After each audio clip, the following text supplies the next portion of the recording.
하나님 말씀은 마태복음 7장 7절에서 12절까지 말씀입니다. 마태복음 7장 7절에서 12절 말씀입니다.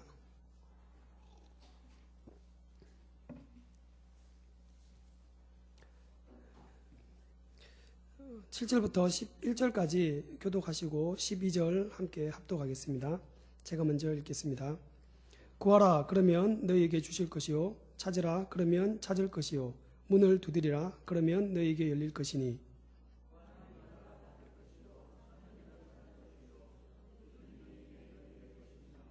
너희 중에 누가 아들이 떡을 달라 하면 돌을 주며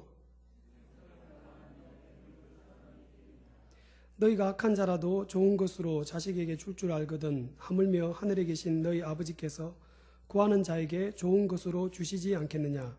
그러므로 무엇이든지 남에게 대접을 받고자 하는 대로 너희도 남을 대접하라. 이것이 율법이요 선지자니라. 아멘. 마태복음 7장은 지금 우리가 함께 묵상하고 있는 매일 성경에 나와 있는 본문 며칠 전의 본문입니다. 좀 더 정확히 말씀을 드리면 1월 31일 설날 당일날 말씀입니다. 목사님께서 이틀 전에 미리 혹시 하시는 마음에서 말씀을 주셔서 함께 나눌 말씀을 생각하다가 저희 가정이 명절 예배를 드리는데 3년 전부터 이렇게 제게 말씀을 전하도록 해주셔서 제가 그날 선택한 말씀이 당일날 큐티 본문인 마태복음 7장 7절에서 12절 말씀을 갖고 함께 나누었었습니다. 그 말씀을 갖고 하누리 가족들과 함께 나누는 것이 좋겠다 생각하고 이 말씀을 좀 함께 나누려고 합니다. 매일 성경에 보시면 앞부분에 그 좀 긴 본문이 나올 때마다 그 긴 본문을 설명해 주는 좋은 설명들이 많이 있습니다. 학자들이 쓰는 설명들이라서 때로는 좀 딱딱하고 좀 이렇게 좀 지루할 수 있는데요. 이번에 보니까 굉장히 설명이 좋더라고요. 제가 읽으면서 상당히 마음에 들고 너무 친절한 설명과 또 딱딱한 어떤 학자들의 용어가 아닌 일상적인 용어를 갖고 마태복음, 묵상을 위한 마태복음 개관 1 이렇게 해서 백석대 교수이신 최영삼 교수께서 아마 글을 쓰셨던데 되게 잘 썼습니다. 혹시 못 읽어 보신 분들은 큐티책에 잘 나와 있습니다. 66쪽부터 이렇게 쭉 한번 읽어보시고요.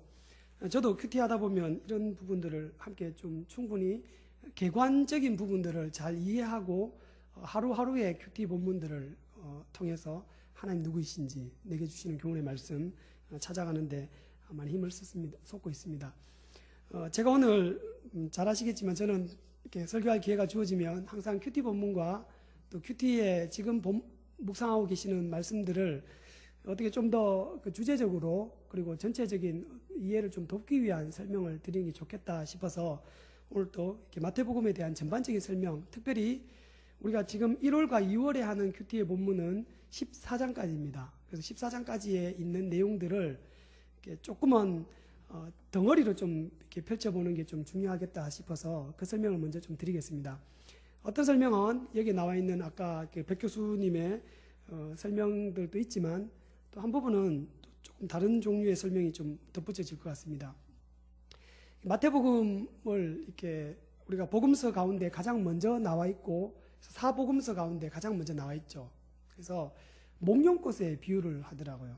그래서 구약의 말라기 이후에 약 400년간 아주 긴 겨울과도 같은 그런 어떤 죽음의 계절을 끝내고 잎도 돋지 않았는데 먼저 꽃이 활짝 피어서 봄이 온 소식을 가장 먼저 알려주는 그런 목련꽃과 같은 그런 것이 마태복음이다 하고 설명을 들어보시니까 어떻습니까? 제가 이 설명 읽다가 보니까 야, 이거 성경에 있는 내용들을 이렇게 설명하니 너무 좋다. 목련꽃도 생각하고 저도 목련꽃 참 좋아하거든요. 그래서 이런 목련꽃과도 같은 마태복음이 정말로 그 죽음의 계절과 같은 구약 모든 것이 실패했잖아요. 제사도 실패하고 하나님을 향한 각종 율법에 대한 그 율법을 통해서 하나님 알아가는 것도 실패했고 모든 것이 실패하고 오로지 예수 그리스도만이 유일한 희망이 되는 그런 그 복음의 소식을 마태복음이 목련꽃같이 그 겨울을 끝내는 그런 끝자락에 봄의 초기에 그렇게 활짝 펴서 우리에게 복음의 소식을 목련꽃의 향기와 더불어 이렇게 막 펼쳐가는 그런 것을 연상해 보면 정말 마태복음은 앞에 족보가 많이 나와 있긴 하지만 이 말씀이 정말로 복음이신 예수 그리스도를 잘 소개하고 있구나라는 생각에 저도 동의를 합니다. 근데 복음서를 읽으시다 보면 마태, 마가, 누가, 요한복음은 좀 예수님의 설교가 많이 있기 때문에 그래서 성경을 펴보시면 붉은 글씨가 많이 나와 있죠. 예수님의 말씀하신 내용들은 좀 붉은 글씨로 하고 그렇지 않는 것들은 검은 글씨로 써져 있는데요. 요한복음은 붉은 글씨가 아주 많습니다. 예수님의 설교가 많이 담겨져 있고요. 그래서 마태, 마가, 누가복음은 세 가지는 공통의 관점을 갖고 섰기 때문에 그 중에서 마태복음, 마가복음, 누가복음은 많이 성경 퀴즈들 보시면 많이 헷갈리지 않습니까? 그래서 이게 마태가 한 얘기인지 이게 누가를 통해서 우리에게 들려주신 말씀인지 조금 헷갈릴 수 있는데요. 마태복음에 대한 어떤 특징을 아마 좀 뚜렷하게 이해하시면 이번 큐티 하실 때도 도움이 되시겠고 앞으로 마가복음과 누가복음을 읽어가실 때 또 구별하실 수 있고 그 차이를 이해하실 수 있을 겁니다. 마태복음은 구약에 있는 말씀들의 인용이 아주 많이 있습니다. 학자들은 마태복음을 받아서 읽었던 그 교회 구성원들이 유대인들의 공동체이기 때문에 그랬을 것이다 라고 얘기합니다. 그 이유는 정확히 알 수 없지만 어쨌든 마태복음은 구약에 있는 말씀들의 성취. 그래서 아마 오늘 본문까지 큐티 하시면서 계속 나온 게 어떻게 하신 것을 이루려 하심이라 라는 말씀이 1, 2, 3, 4장에 아주 많이 나오고요. 그 뒷부분에 산상설교가 5장, 6장, 7장인데 그 7장을 넘어가서 다시 반복되고 있죠. 그래서 이렇게 한 것은 예수님이 어떤 분으로 오셨는지를 설명하는데 마태복음은 아주 중요한 역할을 합니다. 마태복음을 여러 가지로 구분해서 설명하는 게 있습니다. 1장부터 4장까지는 예수님께서 어떤 행동하신 것을 적었고요. 그 다음 5장부터 7장까지는 예수님의 가르침. 그리고 지금 큐티하고 있는 8장, 9장은 예수님께서 하셨던 행동. 그리고 10장은 가르침. 이렇게 해서 행동과 가르침, 이게 계속 번갈아 가면서 있다. 그렇게 구성되어 있다라고 하는 학자들도 있습니다. 그래서 마치 모세오경 창세기부터 시작해서 신명기까지 오경처럼 마치 예수님이 5개의 큰 강화, 설교, 가르침 이 내용이 마태복음 안에 굵직굵직하게 있다라고 하는 그런 설명들도 있습니다. 거기에 대해서는 아까 앞에 설명드렸던 백스트 교수께서 쓰셨던 그 글에 잘 설명되어 있습니다. 또 하나의 설명이 있는데요. 그게 뭐냐면 1장부터 4장까지 특별히 거기에 구약에서 이렇게 말씀하신 것을 이루려 하십니다 라는 이야기가 1장부터 4장까지 아주 많이 나와 있습니다. 그렇게 하신 것은 그리고 1장에 보시면 굉장히 긴 지루한 족보 이야기가 나와 있습니다. 물론 누가복음에도 나와 있지만 마태복음은 1장부터 시작하죠. 아브라함과 다윗의 후손 예수 그리스도의 족보다 세계다 하고 이렇게 쭉 시작되면서 족보 이야기가 나옵니다. 이 족보 이야기부터 시작해서 안에 예수님께서 광야에서 시험 받으시는 장면이라든지 제자를 부르시는 장면이라든지 여러 가지 이야기들이 또 이집트로 그 피난 갔다가 돌아오시는 장면, 이 여러 가지 이야기들마다 계속 붙어 다니는 이야기들은 구약에 있는 이런 말씀이 이루기 위하십니다. 심지어 아주 이해하기 힘든 것 중에 하나가 예수님이 어린 시절에 육신의 아빠와 엄마에 의해 태어나자마자 육신의 아빠와 엄마에 의해 그리고 나귀에 태워져서 이집트로 피난을 가지 않습니까? 그 피난 간 사건을 호세아서를 예를 들면 인용하시면서 마태복음은 이렇게 설명합니다. 이는 내 아들, 예수님을 지칭합니다. 이 마태복음 안에서는요. 내 아들 예수를 이집트에서 불러내었다 함을 이루기 위해서 예수님을 이집트로 피난시킨 겁니다. 마태복음은 그렇게 설명하고 있습니다. 불러내다라는 말은 정확히 출애굽에 대한 이야기죠. 그래서 1장부터 4장까지를 면밀히 살펴보시면 예수님이 마치 이 마태복음을 통해서 우리에게 설명을 할 때 예수님은 새로운 이스라엘, 그러니까 한 사람 이스라엘인 것처럼 이렇게 그리고 있습니다. 또 한 가지 특징이 뭐냐면 예수님은 다윗의 아들이다. 다윗을 통해서 오는 후손으로서 하나님이 다윗의 후손으로 우리에게 주시기로 했던 그 다윗 왕과 같은 그런 자다라는 게 1장부터 4장까지의 이야기입니다. 그리고 이걸 한 가지로 이렇게 모아서 설명을 드리면 예수님이 누구냐? 마태복음을 통해서 우리에게 하나님이 전달하실 때 1장부터 4장까지의 역할은 예수님이 누구냐? 바로 새로운 이스라엘. 이스라엘이라는 나라가 있기 전에 누가 있었습니까? 사람. 그죠? 이스라엘이라는 이름을 가졌던 사람이 있죠. 야곱. 야곱 이름이 이스라엘로 개명되지 않습니까? 그런 다음에 이스라엘 족속들이 결국 이스라엘 나라를 이루죠.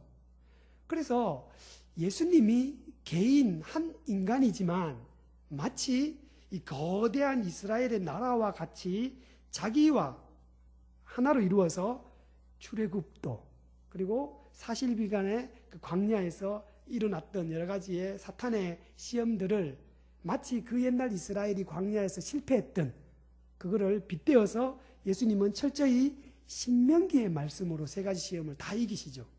그런 걸 통해서 예수님은 그 옛날에 실패했던 육체적, 혈통적인 이스라엘과는 정반대로 완전히 새로운 새 이스라엘로서 모든 시험도 이기시고 마치 이스라엘이 출애굽하신 것처럼 예수님도 출애굽하셔서 인간을 출애굽시켜가는 존재라는 그런 것을 부각시킵니다. 그러면서 본인이 세워가는 나라는 전혀 새로운 새 이스라엘의 창시자가 된다라는 설명과 아울러서 예수님은 다윗 왕의 후손으로 다윗 왕과 같이 새 이스라엘의 새 왕이시다. 그게 1장부터 4장까지의 설명입니다. 그런 다음에 5장부터 7장까지가 산상설교가 시작됩니다. 산상설교는 누가복음에도 비슷하게 반복되어 있습니다. 그러나 누가복음은 구석구석에 이렇게 군데군데 흩어져 있습니다. 여러 군데 흩어져 있는데 마태복음은 5장, 6장, 7장에 이렇게 소복이 모여 있습니다. 그리고 이것도 예수님께서 산에서 제자들에게 가르치신 내용으로 설명됩니다. 그래서 5장 1절에 보시면 예수께서 산에 올라가서 앉아 계시는데 무리들이 많이 모여 있습니다. 그런데 제자들이 예수께 나온지라 입을 열어 가라사대 그러시고는 팔복부터 시작해서 어제 아랫게 우리가 큐티했던 집 짓는 자의 비유, 그죠? 모래 위에 지은 자와 반석 위에 지은 자의 집 짓는 자의 비유가 7장까지 끝나고 지금 8장, 9장 지금 큐티하고 있습니다. 이 산상설교의 내용들은 보시면 예수님께서 산에 올라가서 앉아 계시는데 제자들이 나오는 거예요.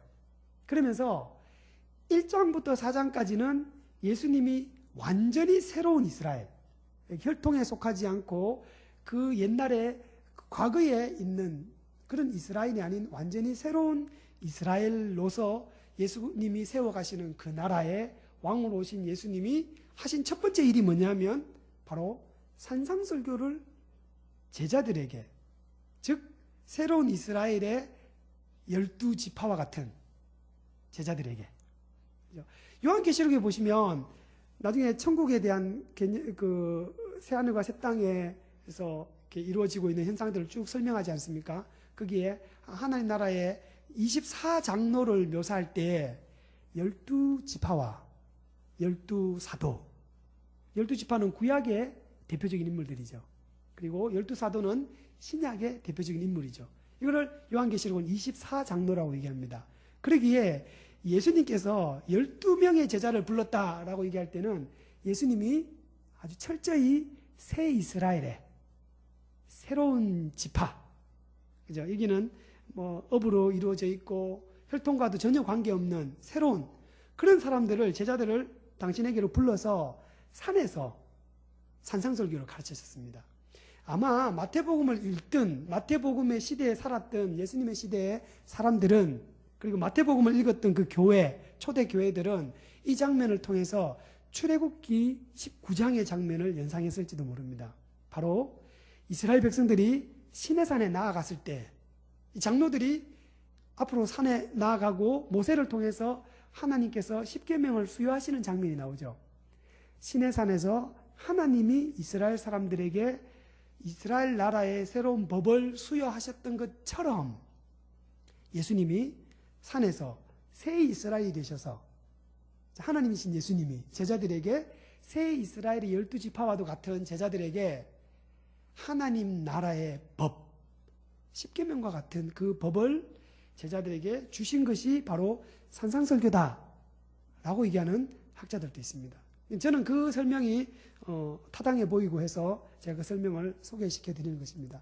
그래서 팔복이 지나고 난 뒤에 예수님께서 이런 말씀하시지 않습니까? 5장 끝자락에 보시면요, 내가 율법을 폐하러 온 것이 아니다. 율법을 완전케 하려 합니다. 그리고는 너희의 의로움이 바리새인과 사두개인보다 월등히 낫지 못하면 결단코 천국에 들어갈 수 없다. 그래서 굉장히 좀 뜨거운 감자도 같지만은 여기에서 너희의 의로움이라는 것이 무엇인지를 잘 보셔야 됩니다. 바리새인과 사두개인들은 율법을 통해서 하나님께 나아가려고 했던 자들이지 않았습니까? 그런데 예수님이 너희의 의로움, 율법에 관해서 예수님이 말씀하시다가 갑자기 의로움을 얘기하시고 계세요. 그러니까 이렇게 이해할 소지가 있습니다. 바리새인과 사두개인들, 서기관들은 율법을 통해서 하나님께 구원받을 수 있고 하나님께 나아갈 수 있다고 믿었다면, 그런 것을 가졌다면 너희들은 그것이 아니고 나를 믿어서 천국에 간다라고 설명하는 것처럼 보이지만 사실은 문맥을 자세히 보시면 그렇지 않습니다. 이제 제가 숙제를 드리겠는데요, 잘 보셔야 됩니다. 5장에 25절, 26절, 27절, 28절에 보시면 아주 잘 나와 있습니다. 앞부분에 이렇게 설명했죠. 한번 살펴볼까요? 제가 절수를 잘못 말씀드렸습니다. 20절부터입니다. 예수님께서 17절, 19절은 율법이나 선지자를 폐하러 온 것이 아니고 완전케 하러 왔다. 완성시키러 왔다. 그리고는 19절에는 이 계명의 가치를 굉장히 중요하게 다룹니다. 그리고 20절에 너희 의가 서기관과 바리새인보다 더 낫지 못하면 천국에 들어가지 못한다. 율법 얘기하는 중에 있습니다. 지금 내가 율법을 폐하러 온 것이 아니다. 새롭게 한다. 완성케 한다. 너희 의가 율법에 관한 율법 박사들이죠. 서기관, 바리새인들보다 더 나아야 된다 라고 얘기할 때는 사실상 율법에 대한 얘기입니다. 21절 보십시오. 옛사람이 말한 바 살인하지 말라. 10계명에 나와 있죠. 그죠? 몇 계명인가요? 10계명 안에 나와 있죠. 살인하지 마라 라는 것을 너희가 들었다. 21절. 22절을 보십시오. 나는 너희에게 말한다. 이게 21절부터 47절까지 모두 6번 반복됩니다. 간단하게 짚어보겠습니다. 27절. 또 간음치 말라 하였다는 것을 너희가 들었다. 10계명에 나와 있죠. 몇 계명인가요? 10계명에 나와 있는 이 이야기를 너희가 들었다. 28절. 나는 너희에게 말한다. 31절. 또 일러서되 어떻게 할 것이라 하였지만 32절. 나는 너희에게 말한다. 33절. 또 옛사람에게 말한 바 맹세 어떻게 하라. 들었지만 34절. 나는 너희에게 말한다. 38절. 또 눈은 눈라고 들었지만 39절. 나는 너희에게 말한다. 마지막으로 6번째 43절에 보시면 또 이웃을 사랑하고 원수를 미워하라 라는 것을 너희가 들었다. 44절. 나는 너희에게 말한다. 옛사람이 들었던 것에 대해서 예수님이 6가지를 이야기하시면서 10계명에 있는 내용들이 들어와 있죠. 그 율법에 대한 내용들이 들어와 있습니다. 그런 것들을 너희가 들었지만 나는 너희에게 말한다 하면서 그 율법에 있는 내용들을 굉장히 더 엄격하게 예수님이 설명하십니다. 마지막에 했던 내용들, 이웃은 사랑하고 원수만 미워하라. 그런데 예수님이 뭐라 그러십니까? 원수도 사랑하라. 엄청나게 어려운 것을 우리에게 요구하고 계시죠. 이 설명의 앞뒤를 보자면 30절에 있는 내용은 율법에 있어서 너희의 의로움이, 율법을 행하고 지키는 데 있어서의 너희의 의로움이 그들 율법학자인 서기관과 바리새인보다 더 낫지 않으면 결단코 천국에 갈 수 없다는 말씀을 우리가 너무 쉽게 우리는 예수님 믿어서 천국 갈 수 있다라고만 그냥 급하게 환원시키지 않았으면 좋겠습니다. 더 선명하게, 그리고 더 솔직하게 예수님이 그러면 지금 나는 너에게 말한다, 나는 너에게 말한다고 했던 이 이야기들이 도대체 무슨 말씀인가를 사실상 더 선명하게 좀 다가갔으면 좋겠습니다. 왜냐하면요, 이 말씀이 우리가 예수를 믿어 구원에 이른다는 말씀과 아주 밀접한 관계가 있습니다. 예수님이 직접 하신 말씀이지 않습니까? 그리고 예수님은 이 말씀을 앞에 설명드린 것처럼 새 이스라엘의 왕이신 예수님이 새 이스라엘의 12지파와 같은 제자들에게 예수님이 그 옛날 하나님이 시내산에서 이스라엘에게, 옛 이스라엘에게 십계명을 수여하신 것처럼 이제 새 이스라엘의 12지파들에게 새 계명을 수여하시는 내용의 첫 부분에 들어와 있습니다. 그래서 예수님께서 지금 하시는 말씀이 무엇인지를 보다 선명하게 우리가 잘 접근해야만 예수님을 믿어서 우리가 예수의 이름으로 예수님을 믿어 구원에 이른다라는 말씀이 무엇인지를 조금 더 잘 이해할 수 있을 것 같습니다. 그래서 산상설교에 있는 내용들을 한번 잘 살펴보시면 좋겠고요. 물론 역사적으로 산상설교에 있는 말씀들을 문자 그대로 지키려고 했던 자들이 있었습니다. 그런 칼빈 시대도 있었고요. 물론 그런 사람들에 대해서는 그 당시에 칼빈이나 여러 사람들과의 논쟁, 그래서 그것은 너무 지나치다라는 쪽으로 이렇게 판명되기도 했었습니다. 그래서 제가 산상설교 수훈주의자들의 그런 것을 주장하는 것이 아니고요. 저희들이 이 산상설교가 예수님이 우리에게 주시는 새 시대의 새 이스라엘에게 주시는 새 왕이 주시는 우리에게 주시는 법이다라는 측면에서 접근해야 된다는 것이고요. 그 내용은 구약에서 이스라엘 사람들이 이 율법의 말씀들을 그 율법을 주신 하나님의 의중을 잘 헤아리지 못하고 지켰던, 껍데기만 지켰던 자들에 대해서 예수님이 그렇지 않다라는 것을 했던 그 말씀들을 한번 잘 살피셨으면 좋겠습니다. 그게 전부 7장까지 이어져 있습니다. 그리고 마지막에 이렇게 설명이 끝나죠. 누구든지 지혜로운 자는 나의 이 말을 듣고, 여기서 이 말은 마태복음 5장, 6장, 7장 전부인 산상설교를 지칭하는 말입니다. 이 말을 듣고 행하는 자는 지혜로운 자처럼 반석 위에 집을 지은 사람이다. 그러나 나의 이 말을 듣고 행하지 않는 사람은 어리석은 사람이 되어 모래 위에 집을 지은 사람과 같다. 이게 산상설교의 마지막 비유입니다. 산상설교는 빛과 소금의 비유로 시작해서 집 짓는 자의 비유로 끝이 납니다. 이 마지막 건축가의 비유의 핵심은 나의 이 말을 듣고까지는 똑같아요. 행하면 지혜로운 사람이고 행하지 않으면 어리석은 사람이 되는 것이고, 그 결과는 비가 오고 바람이 불고 홍수가 났을 때 튼튼하게 집이 세워져 있을 것인지 아니면 쓸려가고 말 것인지에 달려 남는 거죠. 그 이야기가 예수님께서 우리를 새로운 이스라엘로 부르신 우리에게 새로운 법으로 주셨던 말씀이다 라는 그 말씀이 산상설교에 있습니다. 그런 다음에 8장부터 마지막 28장까지 새로운 시대가 도래했고 새 이스라엘이 도래했고 예수님이 펼쳐가시는 하나님 나라가 어떤지를 이제 몸으로 그리고 설교로 천천히 풀어내시는 것이 이 마태복음의 큰 구조로 보기도 합니다. 그래서 5편의 강론, 설교, 가르침으로 구성됐다고 보는 학자들도 있고요. 행하심, 가르침, 행하심, 가르침 이런 구조로 되어 있다고 말하는 분도 계시고요. 저는 마태복음은 예수님이 어떤 분인지를 설명하는 1장부터 4장까지의 설명과 그리고 5장부터 7장까지는 그 예수님의 우리 왕이신 예수님이 자기 백성들에게 주시는 새 계명을 집중적으로 모아서 말씀하고 있죠. 그리고 난 뒤에 당신을 통해서 펼쳐지는 하나님 나라가 어떤지를 이제 보여주실 겁니다. 그 첫 번째 보여주시는 것이 8장과 9장의 병 고치는 이적들입니다.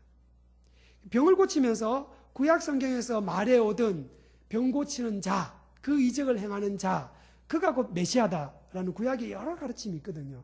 그래서 병을 고치시면서 예수님이 메시아로 오셨고 예수님이 구원자로 오셨다는 것을 사람들에게 보여주는 장치가 병 고치는 겁니다. 그 장치가 바람을 잠잠케 하는 것이고요. 그 장치가 오병이어를 행하는 것입니다. 그래서 예수님의 이적은 요한복음에 의하면 표적, 특별한 이 의미를 가진 이적이라는 뜻입니다. 그냥 기적이 아니고 이 기적을 행하는 사람은 어떤 사람이다. 그 기적을 행하는 사람은 이런 사람이다라는 것을 구약이 말해왔던 그것을 보여주는 것이기 때문에 예수님은 이제 8장과 9장에 각종 병 고치고 그리고 귀신도 쫓아내고 바람도 바다도 잠잠케 하시고 그리고는 구약에서는 한 번도 행해지지 않았던 이적인 소경의 눈을 뜨는 이적도 행하십니다. 그런 여러 가지 것들을 통해서 예수님이 펼쳐가시는 하나님 나라가 어떤 것인지 그 하나님 나라가 이제 도래했다라는 걸 보여주는 게 마태복음이고 그 예수님이 오셔서 하는 일을 핵심적으로 설명하는 것이 나중에 뒤에 가시면 고난과 십자가까지 연결이 되는 것입니다. 그럼 저희는 14장까지 먼저 전반부에 큐티를 하실 것인데요.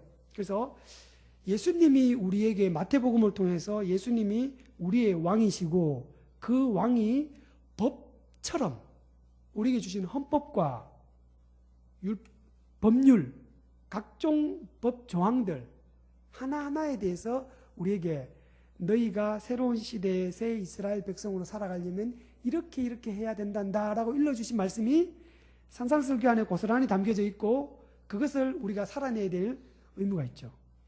그래서 제가 그 중에 하나인 7장에 있는 내용을 간단하게 이 시간에 살펴보려고 합니다. 이 내용은 어렵지가 않습니다. 근데 이 내용을 너무 좀 오해하는 부분이 있어서 조금 더 그 오해를 불식시키고 다시 좀 바른 이해로 안내해 드리려고 합니다. 먼저 7장 7절에서 11절까지 내용을 보시면요. 너무나 잘 알고 우리가 또 사랑하고 애용하는 본문입니다. 구하라. 그러면 너에게 주실 것이요. 찾으라. 그러면 너희가 찾을 것이다. 발견할 것이다. 문을 두드리라. 그러면 열릴 것이다. 기도를 해야 되는 당위성을 얘기해 주고요. 하나님에게 구하는 기도의 필요성들을 여기서 많이 설명합니다. 그리고 이 말씀을 우리가 근거로 해서 얼마나 우리가 하나님께 많이 구하고 찾고 두드립니까? 각종 기도의 제목들이 다 여기에 달려있죠. 심지어는 인간의 생활 가운데 일상적인 예를 들어서 이 설명을 하고 있습니다. 8절부터 11절까지요. 10절 보십시오. 9절부터요. 누가 너희 중에 아들이 떡을 달라 하는데 돌을 주면서 얘다 먹어라. 누가 생선을 달라 하는데 그 뱀을 준대요. 얼마나 징그럽습니까? 무섭기도 하고 뱀을 툭 던져주면서 이거 먹어라. 다른 성경에 보면 누가복음에 보면 정갈을 주느냐. 우리나라는 정갈이 없지 않습니까? 뭐라고 해야 됩니까? 독이든 독두급이라고 해야 됩니까? 이런 여러 가지 검이나 이런 걸 줄 아버지가 누가 있겠느냐? 일상적인 생활을 살아가는 우리들의 생활에서도 이런 건 없지요. 부모라면 자식에게 가장 좋은 것으로 주고 싶어서 안달이지 않습니까? 심지어는 성경은 이렇게 얘기합니다. 11절에 너희가 악한 자라도 너희 중에 강도나 살인자나 정말 남에게 악한 짓을 하는 악한 자라도 자기 자식에게는 좋은 걸 줄 줄 안다. 우리나라 속담에 고슴도치도 제 새끼가 이쁘다. 속담 있지 않습니까? 악한 자라도, 고슴도치가 악하다는 뜻은 아닙니다. 악한 자라도 자기 자식에게는 좋은 것을 줄 줄 안다. 그러니까 너희가 하나님께 구하고 찾고 문을 두드려서 열심히 하나님께서 주시는 것들을 받아 누려야 되지 않겠느냐. 그래서 우리는 이 말씀을 근거로 열심히 힘을 내어서 하나님께 구합니다. 여러 가지를 구하지요. 아마 오늘 또 수요 예배 후에 계속 기도하시고 하시면서 그 기도의 제목들 아마 이 말씀을 근거로 힘을 내어 하나님께 구하고 찾고 문을 두드리시는 기도를 하시겠죠. 근데 이 말씀은 조금 더 살펴볼 필요가 있습니다. 첫 번째는요, 하나님이 이 땅의 인간인 아버지도 좋은 걸 주려고 최선을 다한다. 못해서 못하지, 못 줘서 못할 뿐이지 있는데도 안 주는 것이 아니다. 심지어 나쁜 짓을 했어라도 주려고 한다. 악한 아버지는. 그러니까 하늘의 아버지는 이미 모든 것을 소유하고 계시는 분이지 않습니까? 부족한 게 없는 분. 그 하늘의 아버지는 너희들에게 좋은 것으로 주신다 라는 이 말씀, 이 좋은 것을 우리 편에서 많이 해석하는 경향이 있습니다. 아이들을 키워보시면 잘 알지 않습니까? 저도 집에 아이를 이제 7년 터울로 키우고 있는데요. 보니까 딱 자기 수준에 맞는 좋은 걸 요구하고 있습니다. 감기가 걸렸는데도 아이스크림 사달라. 부모님들이 안 사주지 않습니까? 그죠? 나쁜 건데 사달라. 사줄 수가 없습니다. 그죠? 근데 여기서 좋은 것은 우리가 좋은 것을 마음대로 해석해라고 백지수표. 저는 아직 백지수표 보지는 못했습니다. 영화 같은 데 보니까 그 영화에 보면 미국에 보니까 부자들은 이게 종이 이런 걸 탁 들고 다니다가 이렇게 거기다가 숫자를 쓰더라고요. 1, 0, 0, 0, 0 마음대로 자기가 쓰고 싶은 만큼 쓰고는 쭉 찢어서 탁 주면서 이렇게 막 자기의 그 부를 과시하는 그런 거 영화에서 조금 봤습니다. 아, 저게 말로만 듣던 백지수표구나. 하나님이 우리에게 이 구절 말씀을 주실 때는 백지수표를 주신 것이 아닙니다. 우리가 보기에 좋은 것을 구하라 라는 말씀이 아닙니다. 그래서 친절하게 누가복음에 가보면 누가복음 11장 13절에 이렇게 되어 있습니다. 같은 본문입니다. 구하는 자에게 성령을 주시지 않겠느냐 되어 있습니다. 마태복음은 좋은 것이라고 얘기했습니다. 근데 누가복음은 훨씬 더 구체적으로 성령이라고 표현하고 있습니다. 그렇다면 우리가 이 좋은 것을 우리의 뜻에 따라 구하는 좋은 것이 아니고요. 성령, 즉 하나님의 영, 하나님의 뜻에 따라 구하는 좋은 것. 설령 그것이 지금 당장 나에게는 손해가 되고 지금 당장 나에게는 포기하고 없는 것을 선택하더라도 하나님이 보시기에 가장 좋은 쪽으로 구하는 좋은 것입니다. 그러니까 기도하실 때 이 구절을 갖고 기도하시면서 성령을 주시는 하나님을 기대하시면서 성령 하나님이 우리에게 오시면 뭐라고 하실 것 같습니까?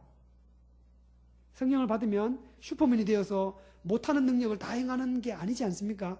성령은 우리에게 하나님 말씀을 생각나게 하고 그 말씀대로 살아갈 수 있도록 하는 원동력이 되시고 힘이 되시는 분이지 않습니까? 그래서 우리가 뭔가 속상한 일을 만났을 때 성령께서 우리에게 네가 참아라, 네가 양보해라. 성령은 그렇게 말씀하십니다. 나는 좋은 것이 하나님 오셔서 저 나를 속상하게 하는 저 사람 좀 제발 하나님께서 원수를 갚아주세요. 하나님이 좀 대신 어떻게 해주세요. 내가 월등히 앞서서 나를 조롱하는 사람들에게 좀 빼어난 것을 보여주게 해주십시오. 그렇게 하지 않고요. 성령께서 어떻게 하십니까? 네가 참아라, 네가 양보하라. 예수님이라면 어떻게 하셨겠니? 하나님의 말씀을 생각나게 하시는 분입니다. 그러기에 하늘의 아버지가 자기와 속 빼닮은 아들 만들어가는 이 귀한 일에 하나님이 우리에게 주시는 가장 좋은 것은 철없는 아이들이 자기 아버지의 뜻도 못 헤아리고 아무거나 징징거리면서 내놔라고 하는 그 모든 머리에 그리고 있는 모든 좋은 것, 그걸 주실 분이 아니죠. 우리를 하나님의 거룩하고 흠없는 자기를 속 빼닮은 아들 만들어 가기 위한 최선의 것, 좋은 것을 구하는 자에게, 찾는 자에게, 문을 두드리는 자에게 주시는 것입니다. 그러기에 여기서 말하는 좋은 것은 성령을 주시는 거예요. 하나님께 구할 때, 하나님께 기도하실 때 그렇게 하셨으면 좋겠습니다. 하나님, 예수님처럼요. 그 올리브산, 감람나무 산에서 기도하셨던 것처럼 내 뜻대로 하지 말고요. 하나님 뜻대로 하게 해주십시오. 라는 기도를 하시면서 지금 내가 하고 있는 기도의 내용들을 하나하나 살펴보시고 지금 내가 하나님께 정말로 하나님의 뜻에 맞추어서 기도하고 있는지, 나의 기도의 내용은 하나님의 아버지의 아들 어울리는 기도인지, 그래서 이 모든 기도를 다 하고 난 뒤에 그 끄트머리에 예수님의 이름으로 기도합니다라고 그걸 딱 끼워 넣어도 전혀 어색하지 않고 전혀 틀리지 않는 그런 기도인지를 천천히 생각하시면서, 그리고 굉장히 이성적으로, 그죠? 그렇게 하나님께 기도를 하시면 이 말씀, 구하고 찾고 두드리는 이 말씀의 가르침에 우리가 좀 더 훨씬 더 부합하지 않을까 생각이 듭니다. 또 한 가지가 있습니다. 저희가 합독했던 12절의 말씀인데요. 제가 한 번 더 읽어드리겠습니다. 그러므로 무엇이든지 남에게 대접을 받고자 하는 대로 너희도 남을 대접하라. 이것이 율법이요 선지자다. 산상설교보다 훨씬 더 복잡한 구조를 갖고 있는 게 잠언서입니다. 잠언서를 읽으면 굉장히 어렵게 느껴지죠. 그 이유가 잠언서는 너무 많은 토막들이에요. 연관성이 있어야 좀 외워도 지고 좀 이해가 될 텐데요. 산상설교도 조금 그런 것처럼 보입니다. 방금 읽었던 7절부터 12절까지도 이게 얼핏 보면 크게 두 가지의 전혀 이질적이고 전혀 다른 이야기입니다. 남에게 대접을 받고자 하는 대로 네가 먼저 대접해라. 이게 12절에 그러므로만 빠지면 참 좋겠습니다. 그 이해하기 너무 좋을 것 같아요. 앞에 거는 7절부터 11절까지는 기도에 대한 가르침, 12절은 대접받고자 하는 대로 남에게 대접하라. 이것이 곧 율법이고 선지자다. 율법과 선지자는 구약을 통칭하는 표현입니다. 이게 구약의 가르침의 핵심이다, 이런 뜻입니다. 그 문제는 조금 이따 풀고요. 남에게 대접받고 싶은 대로 네가 먼저 대접해라 라는 얘기하고 하나님께 기도하고 구해라는 이야기 사이는 사실상 이게 좀 뭔가 이질적이고, 이게 그러므로만 빠지면 이건 두 가지를 다른 것으로 각각 이해해서 우리가 각각 적용하고, 왜냐하면 우리가 지켜야 되는 새 법이니까요. 각각 그냥 그 법대로 1조 1항, 1조 2항 이렇게 하면 좋겠는데, 마태복음은 곤란하게도 그러므로라는 말을 집어넣습니다. 그러므로는 잘 하시는 것처럼 앞에 거를 가져오지 않습니까? 생뚱맞게 하지 않지 않습니까? 이렇게 됩니다. 구하고 찾고 두드리라. 그러면 하나님께서 좋은 것, 즉 성령을 주실 것이다. 그러므로 대접받고 싶은 대로 대접하라. 이렇게 되어 있습니다. 사실은 대접받고 싶은 대로 대접하라는 말씀은 성경에 나오지 않더라도 우리가 이 세상을 살아가는 데 있어서 너무나 일상적인 이야기죠. 어떻습니까? 아무래도 누군가가 나에게 좋은 것을 해주는, 누가 나에게 뭘 준다든지 좋은 소리를 해준다든지 좋은 미소를 먼저 보내주면 우리가 거기에 대해서 반응을 하죠. 우리 조상들은 이번에 설 명절 가셔서 어떻습니까? 이웃들과 이렇게 좀 나눠 드셨는지 모르겠습니다. 명절 음식들을 나눌 때 요만큼 이렇게 바구니 담아오면 그냥 빈손으로 안 보내지 않습니까? 싹 비우고는 거기다 또 다른 걸 이렇게 경상도 말로 박상 이런 거 이렇게 수북이 담아서 이렇게 보내죠. 아래 윗집 옆집 이렇게 음식을 주고받을 때 서로 이렇게 받은 것보다 훨씬 더 많이 주고 왔다 갔다 하는 거 아니겠습니까? 그래서 실제로는 누가 나에게 좋은 이미지, 좋은 어떤 그 기억이나 또 어떤 선물이나 또 뭔가를 받으면 사실 주고 싶어집니다. 그는 이 세상을 살아가는 일반적인 원리인 것 같습니다. 그래서 우리가 돌아보면 누군가에게 줬는데 우리가 누군가에게 준 사람들을 잘 생각해 보면 크게 두 가지로 이렇게 모아질 것 같습니다. 하나는 누가 우리에게 뭔가를 줬던 사람이에요. 좋은 여러 가지 거를 준 거예요. 그러니까 어떤 물건을 주지 않더라도 호감을 줬다든지 그 사람에 대해서 뭔가를 받은 것에 대해 돌려주듯이 우리가 뭔가를 줬거나 아니면 무언가를 받기를 기대하고 주는 경향이 우리들은 많죠. 전혀 받을 것에 대한 기대나 전혀 거기에 대해서 뭔가를 받은 게 없는, 뭐 길 가던 사람, 처음 만난 사람, 전혀 나하고 관계가 없어 보이는 그런 사람들에게는 우리가 쉽게 잘 못 주는 그런 습관이 있죠. 어떻습니까? 그래서 우리가 전혀 모르는 사람들을 이렇게 돕는 일, 그건 굉장히 어려운 일이 되었습니다. 지금 예수님께서 하시는 말씀은 남에게 대접을 받고자 하는 대로 먼저 대접하라 라는 이 말씀은 일반적인 사람들은, 지금 예수님이 제자들, 새 이스라엘 자기 백성들에게 하시는 말씀이지 않습니까? 다른 사람들은 실제로 먼저 받아야 이렇게 주지만 너희들은 먼저 주고 대접받고 싶은 그 심정대로 먼저 주라라는 이 가르침에 이야기가 앞에 있는 구하고 찾고 문을 두드리는 거하고 이렇게 연결됩니다. 하늘의 아버지께서 구하는 자에게 찾는 자에게 문을 두드리는 자에게 다 주시지 않습니까? 넉넉하게 주시는 그 하늘의 아버지를 둔 사람들은 이렇게 할 수 있다는 겁니다. 이 앞에 보시면 이 땅의 아버지라도 빵을 달라면 돌을 주지 않고 떡을 달라면 생선을 달라면 뱀을 주지 않는다. 이 땅의 아버지도 주지 않습니까? 누구에게 줍니까? 아들에게 주죠.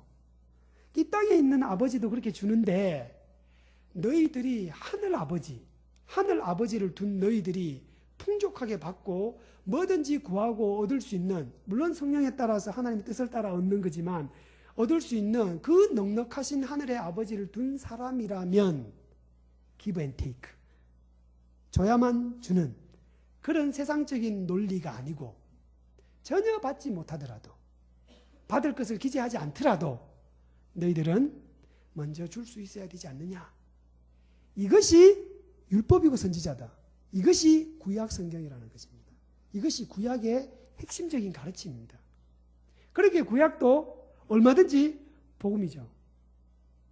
예수님이 아까 앞에서 산상설교를 시작할 때 뭐라 하셨습니까? 내가 율법을 폐하러 온 것이 아니다.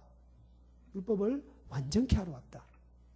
너희가 하늘 아버지가 그 넉넉하신 아버지가 충분히 충족히 충만히 주실 것을 정말로 믿는다면 내가 받을 것을, 사람들에게 받을 것을 기대하지 않고도 얼마든지 줄 수 있지 않느냐. 그래서 12절은 그러므로 이렇게 시작되죠. 그래서 사랑하는 성도 여러분, 우리가 이 땅을 살아가면서 아마 참 빠듯하게 살고 정말 힘들게 살지만 제가 명절날 이 말씀을 보면서 아침에 큐티하고 이 말씀을 나눌 때 저희 가족들, 그 대가족들이지 않습니까? 모여서 이제 그 가족들끼리 지금 이제 같은 그 형제 자매들, 사촌들, 육촌들 모여서 이렇게 있는데 사실 가족들끼리는 이렇게 나눌 수가 있지 않습니까? 근데 저희 가족들에게 그렇게 권면드렸습니다. 다 믿음의 식구들이라서 제가 권면드렸습니다. 이 말씀을 갖고요.